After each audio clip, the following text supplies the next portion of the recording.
안녕하세요.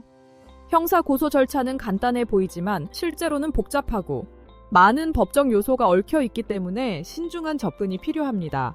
경찰서에서 고소장을 신고하는 절차와 주의사항을 하나씩 정리해드리겠습니다. 형사 고소 절차 단계 1. 고소 준비 방법입니다. 고소를 결정한 후 가장 먼저 해야 할 일은 사건에 대한 상세한 증거 확보입니다. 고소는 단순히 주장만으로 이루어지지 않습니다. 피해 사실을 증명할 수 있는 자료, 예를 들어 녹음, 사진, 메시지, 증인 진술이 가장 중요합니다.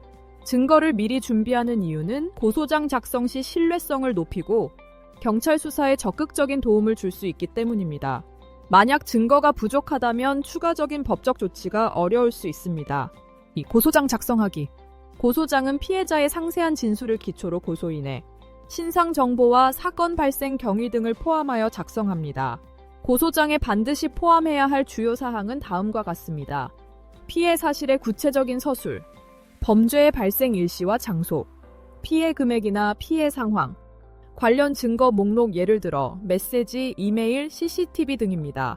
고소장 작성 시 주의할 점은 주장만 나열하지 않도록 하세요.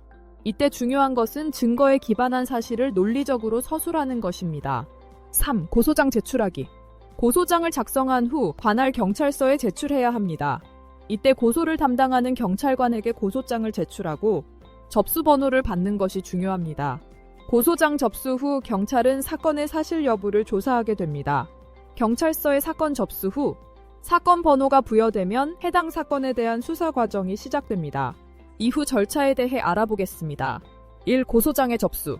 고소장이 접수되면 경찰은 사건에 대해 조사할 수 있는 법적 근거가 마련됩니다. 이때 경찰은 피해자의 진술을 청취하고 필요한 증거를 제출받습니다. 고소장 제출 후 약 일주일 이내에 사건의 진행 여부에 대한 답변을 받을 수 있습니다. 2. 고소 후 진행 상황 확인. 고소 후 경찰의 수사 결과를 계속적으로 확인해야 합니다. 경찰은 사건을 수사한 후 검찰로 송치하거나 불기소 결정을 내릴 수 있습니다. 만약 불기소 처분이 나면 항고할 수 있는 기회가 있습니다. 이때 법적 절차에 대해 정확한 이해가 필요하며 이 과정에서 법률 전문가의 도움을 받는 것이 중요합니다. 3. 고소장 제출 후 사건의 진행. 고소장을 제출한 후에는 정기적으로 경찰에 사건 진행 상황을 문의하는 것이 좋습니다. 경찰은 수사 진행 중에 피해자에게 사건의 경과를 통보하는 의무가 있으며 그동안 피고소인의 의견이나 사건 관련 진술을 추가로 들을 수도 있습니다. 고소 후 대처 방법은 무엇이 있을까요? 1. 증거 보강하기. 고소 후 추가적인 증거를 발견하거나 새로운 정보가 생긴다면 경찰에 이를 알리고 고소장에 첨부할 수 있도록 해야 합니다. 경찰은 새로운 증거를 통해 수사 방향을 바꿀 수 있으므로 피해자가 새로운 정보를 제공하는 것은 사건을 유리하게 이끌 수 있습니다. 2. 법적 대응 시 법무사의 도움받기.